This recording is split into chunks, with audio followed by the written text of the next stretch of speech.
Mga katrops, welcome back ulit sa aking channel, Sports PH.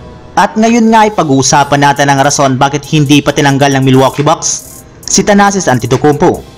Pag-uusapan na rin nga natin dito sa ating panibagong video ang balitang nagkaroon nga na po agad ng advantage ang Los Angeles Lakers sa kanilang game bukas kontra sa Golden State Warriors.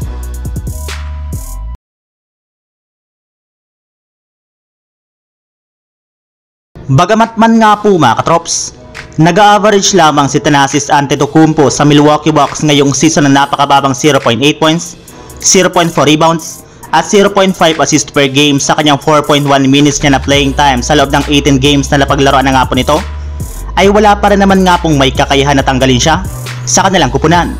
Kaya dahil nga po dyan ay marami na nga po mga fans ang naniniwala na takot nga na po ang Milwaukee Bucks kay Thanasis Antetokounmpo. Gayong mismong si Giannis na nga na po ang kanilang kakalabanin kung susubukan nga po nalang alisin ang kanyang kapatid na hindi rin pabor sa kanilang kupunan. Kaya wala nga pong choice ang Bucks kundi panatilihin ito sa kanilang lineup kahit wala man ito magandang ginagawa sa kanilang mga laro. Yes, yan nga po ang mismong rason bakit wala pang ginagawa ang Bucks kay Thanasis Antetokounmpo kahit man patuloy silang binabatikos ng mga fans at mga NBA analysts ngayong season. Samantala, pumunta naman tayo sa ating sunod na pag-uusapan.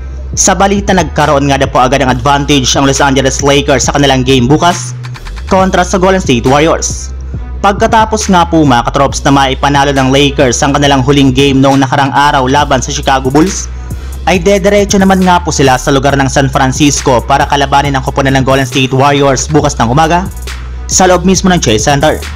Yes, tama nga po ang inyong narinig mga katrops. Sa unang pagkakataon nga po ngayong regular season, ay magkakaharap na nga po ang Lakers at ang Warriors sa isang rematch sa home court ng GSW. Kaya dyan pala nga po ay medyo diado na nga po agad ang Lakers sa kanilang magiging bakbakan. Isa pa, base nga po sa nalabas na balita ngayong araw, nakalista na nga po bilang questionable dito sina Anthony Davis at LeBron James na parang may iniindang injury sa kanilang mga pangangatawan. Plus nakalista rin naman nga po bilang out sina Gabe Vincent at Cam Reddish. Pero wag naman nga po mag-alala mga katrops. Gayong inaasahan nga po na maglalaro pa rin dito sina Anthony Davis at LeBron James sa kabila ng kanilang injury.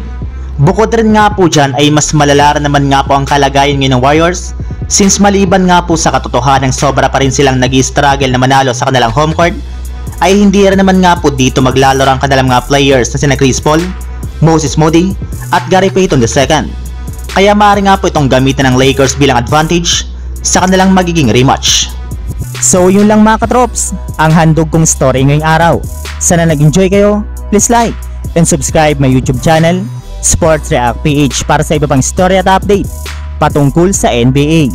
Kita-kits muli sa ating susunod na video.